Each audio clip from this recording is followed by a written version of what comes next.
Hey guys, movie to drama की एक और नई वीडियो में आपका बहुत बहुत स्वागत है। और इस वीडियो में हम बात करने वाले हैं स्ट्रेंजर थिंग्स एपिसोड 3 की, जहां पर एपिसोड 2 खत्म हुआ था वहीं से एपिसोड स्टार्ट होता है। इस एपिसोड की शुरुआत रूथ नोवेडा में प्रोफेसर सैम के घर से होती है, जहां पर एक चॉपर आता है, उसमें से मेजर कर्नल आता है और सैम को कृषि की पिक दिखाकर सारी बातें बताता है और उससे जानना चाहता है कि क्या 11 अभी भी उसके संपर्क में है। कर्नल बताता है कि जो कुछ भी हुआ उसके पीछे डॉक्टर बर्नर की ट्रेन की हुई वही लड़की का हाथ है, उसी ने इन लोगों को भी मारा होगा, ये कर्नल का मानना होता है। डॉक्टर सैम कहते हैं ये सब अफवाह है क्योंकि 11 मर चुकी है, पर कर्नल बताता है कि वो जिंदा है और कोई अंदर ही अंदर उसकी मदद कर रहा है। कर्नल डॉक्टर सैम से 11 का पता पूछता है, पर डॉक्टर सैम उसे कुछ नहीं बताता है, तो वहाँ पर उसकी कुछ चीज़ों को वो जब्त करके वहाँ से चले जाते हैं। इसके बाद हमको रिंकोमेनिया दिखाया जाता है, जहाँ पर 11 ने एंजेलिना की नाक तोड़ी थी। दिखाते हैं डॉक्टर वहाँ पर एंजेलिना का इलाज कर रहे हैं और वहाँ पर विल का भाई और उसके दोस्त भी आ चुके हैं। सबने इनको घेर रखा है। माइक और विल भी शांत हैं और अब 11 बहुत डरी हुई है। आर्गाई सबको अपनी वैन पर घर ले जाते हुए रास्ते में आर्गाई और जोनाथन समझाते हैं कि ये रबड़ का स्केट था, दूसरा कहता है नहीं ये प्लास्टिक का स्केट था। आपस में ये कन्वर्सेशन चलता रहता है।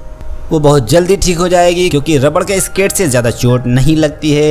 ये कन्वर्सेशन रास्ते भर चलता है और फिर वो लोग घर पहुंच जाते हैं। घर पर उन्हें म्यूरे खाना बनाते हुए दिखाई देता है, जो कि एक सरप्राइज़ था और ये लोग उसे देखकर चौंक जाते हैं। सब खाना खाने लगते हैं तो बातों बातों में म्यूरे बताता है कि जॉयस को अलास्का में बिजनेस के काम से जाना है। जॉयस उन्हें ये नहीं बताती है कि वो वहाँ पर होप को छुड़ाने जा रहे हैं, क्योंकि उसे अंदर से ये खबर मिली है, क्योंकि अभी भी ये बात पक्की नहीं थी। जॉयस अपने बड़े बेटे जोनाथन से सबका ख्याल रखने को बोलते हैं। बातों ही बातों में जोनाथन और आर्गाई रिंकोमेनिया वाली घटना के बारे में बता देते हैं, जिस पर माइक 11 को ताना मारता है। तो बीच में ही 11 अपना खाना छोड़कर कमरे में चली जाती है और फिर बिस्तर पर लेट जाती है। तो उसे उस स्केट वाली घटना अपनी नज़रों के सामने दिखाई देने लगती है और डॉक्टर बर्नर वाली घटना भी दिखाई देती है, जिसमें माइक और डॉक्टर बर्नर सेम बातें बोलते हैं, ये क्या किया तुमने। इसके बाद नेक्स्ट सीन में हम उल्टी दुनिया में वेक्ना को देखते हैं, जो कि अब किसी घर में रह रहा है, जहाँ पर वेक्ना की बॉडी में बहुत सारी बेल या किसी तरह का पाइप भी कह सकते हैं एक एक करके उसके शरीर में घुस जाता है और वो हवा में उड़ने लगता है। फिर हमें लूकस को दिखाया जाता है, जो कि एक घर से बाहर आता है। वहाँ पर जेसन और उसके कुछ बंदे कहीं जाने की तैयारी कर रहे थे। तो लूकस के पूछने पर वे बताते हैं कि एडी का शिकार करने जा रहे हैं, वो हत्यारा है, उससे उसका जुर्म कबूल करवाएंगे। तो लूकस भी उनके साथ चल देता है और इधर एडी अपनी छिपी हुई नाव से बाहर निकलता है। तो उसके पास जस्टिन, स्टीव, मैक्स और रॉबिन आते हैं, जो उसके लिए वहां पर खाना लेकर आते हैं और उसे बताते हैं कि पुलिस उसे हर तरफ खोज रही है, पर अभी तक उसका नाम रिवील नहीं किया गया है। एडी ने किसी को मारा है। फिर डस्टिन बताता है कि अगर वो वेक्ना को पकड़ लेते हैं तो एडी को बेगुनाह साबित कर देंगे। वे लोग ये भी बोलते हैं कि हम लोगों ने कई बार इस प्रॉब्लम का सामना किया हुआ है और हर बार हमारे साथ एक सुपरनेचुरल लड़की रहती है, इस बार वो नहीं है, तो अकेले ही हमको अपने दिमाग से इस काम को करना होगा। तभी वे पुलिस के सायरन की आवाज़ सुनते हैं और वहाँ से बाहर झांकते हैं तो उनको दिखाई देता है कि पुलिस की गाड़ियाँ जंगल में कहीं जा रही हैं। फिर हम देखते हैं कि फ्रेड की डेड बॉडी, जो लास्ट एपिसोड में मरा था, वहाँ जंगल में पड़ी हुई है। वहाँ पर पुलिस नैन्सी से पूछताछ कर रही है। वहाँ शेरिफ पावेल भी होता है, जो कि नैन्सी से पूछताछ कर रहा होता है। नैन्सी उनसे विक्टर क्रील के बारे में पूछती है। शेरिफ पावेल बताते हैं कि विक्टर क्रील अभी पागल खाने में कैद है और उसकी चिंता तुम ना करो। फिर नैन्सी को उसका ग्रुप दिखाई देता है तो वो थोड़ी खुश होती है। इसके बाद नेक्स्ट सीन में विल्सन का घर दिखाया जाता है, जहां पर वे नाश्ता कर रहे होते हैं। एल उर्फ 11 और जैन अभी तक नहीं आई, तो माइक एल का नाश्ता लेकर उसके रूम में जाता है। वो अपने प्रोजेक्ट को सही कर रही थी। फिर माइक और एल में रिंकोमेनिया को लेकर कन्वर्सेशन होता है। कन्वर्सेशन में बातों ही बातों में मुद्दा पर्सनल लाइफ पर आ जाता है। तो माइक कहता है तुम एक सुपर हीरो हो, छोटी छोटी बातों पर ध्यान मत दिया करो, उन लोगों का तुम्हारी लाइफ में कोई काम नहीं है। तब एल बताती है कि मेरे पास अब सुपर पावर नहीं रही, क्योंकि अब एल की शक्तियाँ काम नहीं करती है। उसने कई बार ट्राई भी किया था, आपने पिछले एपिसोड में ज़रूर देखा होगा। फिर घर की डोरबेल बजती है तो जोनाथन डोर को ओपन करता है। बाहर उसे पुलिस वाले दिखाई देते हैं, जो एल के बारे में पूछ रहे थे। पुलिस वाले एल को रिंकोमेनिया की घटना की वजह से गिरफ्तार कर लेते हैं और अपने साथ गाड़ी में ले जाते हैं। तो जोनाथन भी घर की तरफ माँ को कॉल करने के लिए भागता है। फिर उनकी माँ जॉयस को एरोप्लेन में दिखाया जाता है जो कि अलास्का के लिए जा रही हैं। जॉयस का सोचना था कि बच्चों को हॉपर के बारे में बता देना चाहिए था, तब आना चाहिए था। और फिर हॉपर को दिखाया जाता है जो कि जेल में एक कैदी है। हॉपर एक गार्ड इंजो से नाट की बहस करता है तो इंजो उसको 1-2 लगाकर साइड में ले जाता है। तब हॉपर से इंजो बताता है कि उसके दोस्त रुपए लेकर आ रहे हैं और उसका एक साथी यूरी जो कि पायलट है वो रुपए उन लोगों से ले लेगा और फिर लाकर पैसे मुझे देगा। तो हॉपर कहता है कि ये तुम्हारा यूरी जो पायलट है क्या ये भरोसे के लायक है? तो इंजो कहता है हाँ ये भरोसे के लायक है। इंजो बताता है यूरी एक प्राइवेट पायलट है जो कि स्मगलिंग करता है, अमेरिका का सामान रशिया में लाता रहता है। फिर नेक्स्ट सीन में नैन्सी और उसके दोस्तों को दिखाते हैं जो कि बातचीत कर रहे थे और वहीं आसपास में ही दोनों मर्डर हुए थे। नैन्सी बताती है कि इस जगह में ज़रूर कुछ गड़बड़ है क्योंकि फ्रेड यहाँ आते ही अजीब हरकत करने लगा था, बहुत डरा हुआ था। तो मैक्स कहती है कि किसी भी स्कूल में वॉशरूम में रो रही थी। फिर मैक्स ये भी बताती है कि मैंने किसी को मिस कैली की ऑफिस से बाहर निकलते हुए देखा था, ज़रूर इसमें कोई गड़बड़ है। मिस कैली एक थेरेपिस्ट होती हैं। जस्टिन, मैक्स, स्टीव और नैन्सी, रॉबिन आपस में बात कर रहे होते हैं। उन लोगों का कहना था अगर कोई भूत देखेगा तो वो पुलिस वाले को थोड़ी बताएगा, वो ज़रूर किसी ऐसे को बताएगा जिसका वो विश्वास करे। तो मैक्स कहती है कि मैंने किसी को मिस कैली के ऑफिस से बाहर निकलते देखा था। तब क्योंकि मिस कैली एक थेरेपिस्ट होती हैं तो उसने उनसे ये बात ज़रूर शेयर की होगी। फिर इसके बाद वे 2 ग्रुप में बढ़ जाते हैं जिसमें एक में रॉबिन और नैन्सी होते हैं और दूसरे ग्रुप में स्टीव, डस्टिन और मैक्स होते हैं। नैन्सी और रॉबिन दूसरी तरफ निकल जाते हैं जबकि स्टीव अपनी कार से मिस कैली से मिलने के लिए चल देता है।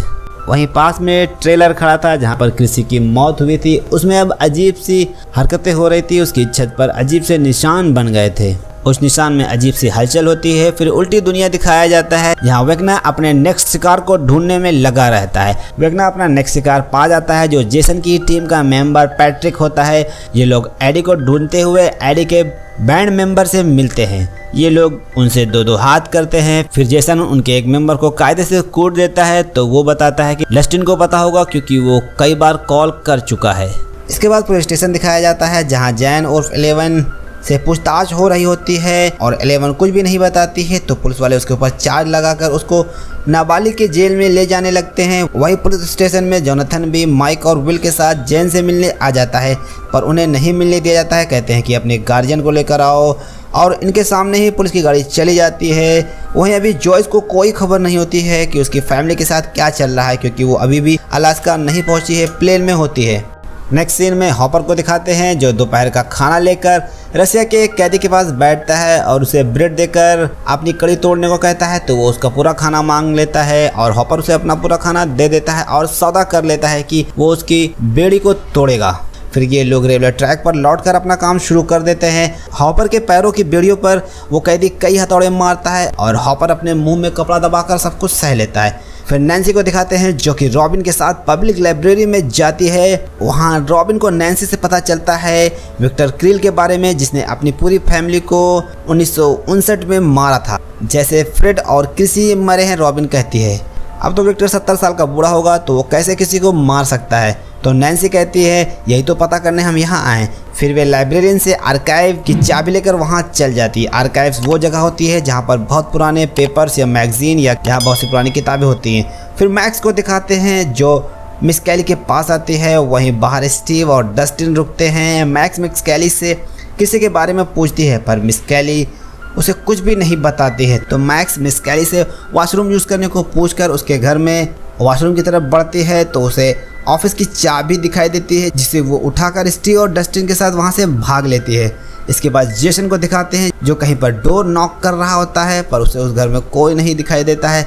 तो वो लोग गाड़ियों की तरफ वापस आते हैं। गाड़ियों की तरफ वापस आकर देखते हैं तो वहाँ पर लूकस नहीं होता है जबकि लूकस इधर एक दूसरे घर में कूदता है और वहाँ के रेडियो फ़ोन पर डस्टिन से संपर्क करता है और एडी के बारे में उसे डस्टिन सब कुछ बताता है। और लूकस डस्टिन से कहता है कि बहुत बुरा होने वाला है। उसकी बात अभी पूरी भी नहीं हुई थी कि जेसन उसे ढूंढ लेता है। लूकस घर से बाहर आता है और उन लोगों को डिस्ट्रैक्ट करने के लिए ये बताता है कि मुझे पता है एडी कहाँ पर है। फिर 11 को दिखाते हैं जिसे जेल ले जाया जा रहा था। उसे अभी भी एंजेला और माइक और पुरानी सीनों की झलक दिखाई दे रही थी। तभी कुछ गाड़ियां आकर उनकी गाड़ियों को आगे पीछे से घेर लेते हैं और एक औरत गाड़ी से उतरती है और पुलिस वाले को अपना बैज दिखाकर जेन को अपने साथ ले जाने को बोलती है। पुलिस वाला लॉक खोलता है तो एल भागने लगती है। आप लोग कंफ्यूज मत होइएगा, एल, जैन और 11 तीनों एक ही लड़की का नाम है। एल भागने लगती है तो लेडी के साथ दो अन्य लोग होते हैं जो एल को पकड़ लेते हैं। फिर एल के सामने प्रोफेसर सैम गाड़ी से उतरते हैं और हेलो बेटा बोलते हैं, जबकि इधर जॉयस और म्यूरी अलास्का पहुंच चुके होते हैं जहां पर बहुत ठंड होती है और इधर जेल में कैदी वापस अपने सेल में लौट रहे थे और उनकी बेड़िया भी चेक की जा रही थी कि किसी की बेड़िया तो नहीं टूटी हैं। इसमें हॉपर भी था।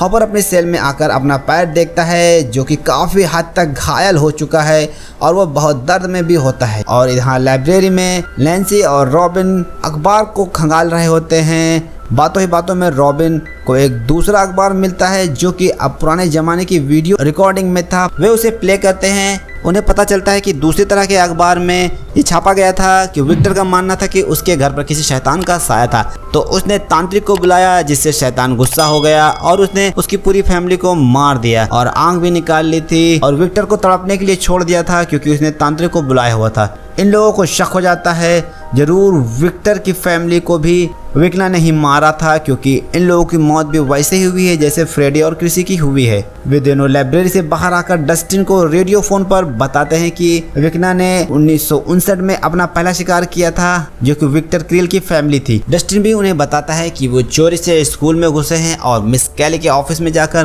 कुछ फाइलों को ढूंढ रहे हैं जिससे उन्हें कुछ जानकारी मिलेगी। फिर मैक्स को क्रिसी की फाइल दिखती है, साथ में फ्रेड की फाइल भी दिख जाती है जिससे मैक्स चौंक जाती है क्योंकि वे लोग केवल किसी की फाइल देखने आए थे और उन्हें वहां फ्रेड की भी फाइल मिल चुकी है। इधर जेसन भी एडी को ढूंढने में जी जान लगा रखा है। अब वो उसी फार्म हाउस पे पहुंच चुका है जिसके बगल में एडी छिपा हुआ होता है। फिर प्रोफेसर सैम को दिखाते हैं जो एल को बताते हैं कि रिंकोमेनिया में जो कुछ भी हुआ उसके लिए वो परेशान न हो, उसको मैं देख लूंगा। प्रोफेसर सैम ये भी बताते हैं मैं रिंकोमेनिया के लिए यहाँ पर नहीं आया हुआ हूँ क्योंकि हॉकिंस अब फिर से खतरे में है, तुम्हारे दोस्त खतरे में, इसलिए यहाँ पर आया हुआ हूँ। वेकना को दिखाया जाता है। प्रोफेसर सैम कहते हैं कि इससे पहले तुम और तुम्हारे दोस्तों ने ये जंग लड़ी थी जिसमें ये शैतान वायरस की तरह है, बार बार आ जाता है। इस बार तुम्हें पूरी शक्ति से इस शैतान को खत्म करना होगा। तुम्हारे दोस्त खतरे में हैं, इस बार उन्हें तुम्हारी फिर से जरूरत है। तुम ही उस शैतान को हमेशा के लिए खत्म कर सकती हो। तो एल बताती है कि उसके पास अब शक्तियाँ नहीं हैं। प्रोफेसर सैम कहते हैं कि उसकी शक्तियाँ वापस लाने का तरीका वे जानते हैं। वे इसके लिए बहुत पहले से तैयारी कर रहे थे। इस बात का उन्हें पहले से ही शक था, इसलिए उन्होंने एल की शक्तियाँ वापस लाने का प्रोग्राम की तैयारी पहले से ही शुरू कर दी थी। प्रोफेसर सैम बताते हैं कि तुम्हारे दोस्तों पर खतरा मंडरा रहा है, उन्हें तुम ही बचा सकती हो, तुम्हें अपनी शक्तियाँ वापस लाना होगा। इधर मैक्स को दोनों फाइलों से पता चलता है उन दोनों को भी किसी बात का गिला था, जिससे मैक्स को अपने भाई बिली को खोने का गिला है। मैक्स के नाक से भी खून निकल चुका था, उन लोगों के नाक से भी घटना से पहले खून निकल चुका था। अब मैक्स को भी विकना की आवाज़ सुनाई देती है। फिर प्रोफेसर सैम को दिखाया जाता है, वो एल को समझाते हैं तुम्हें अपने अंदर के सुपर हीरो को जगाना होगा। फिर एल उनका दमदार भाषण सुनकर एल उनसे सहमत होकर उनके साथ चल देती है, जबकि वो लेडी जिसने एल को पुलिस वालों से छुड़ाया था जोनाथन के घर आती है उन्हें प्रोटेक्ट करने के लिए। फिर इस एपिसोड की लास्ट सीन में मैक्स को दिखाया जाता है जो कि स्कूल में ही कहीं अपनी टार्च लेकर आगे बढ़ती है। फिर से उस घड़ी की आवाज़ सुनाई देती है और वो आगे बढ़ती है तो उसकी नज़र उसी मनहूस घड़ी पर पड़ती है और फिर मैक्स को वेकना की आवाज़ आती है जो कि बहुत डरावनी होती है और उसका चेहरा भी सामने आ जाता है। तो ये एपिसोड यहीं पर ख़त्म हो जाता है। सो गाइस, मैं आशा करता हूँ आपको ये एपिसोड बहुत पसंद आया होगा। एपिसोड 3 यहीं पर कंप्लीट होता है। एपिसोड नंबर 4 मैं जल्दी ही अपलोड कर दूंगा। अगर आप मेरे चैनल पर नए हो तो गाइस चैनल को सब्सक्राइब कीजिए और वीडियो को लाइक करिए। कमेंट में मुझे ज़रूर बताइएगा। मैंने बड़ी मेहनत से ये वीडियो बनाया है गाइस, मेरी इस वीडियो को ज़्यादा मत जाने देना। तो मिलते हैं नेक्स्ट वीडियो में, तब तक के लिए बाय बाय।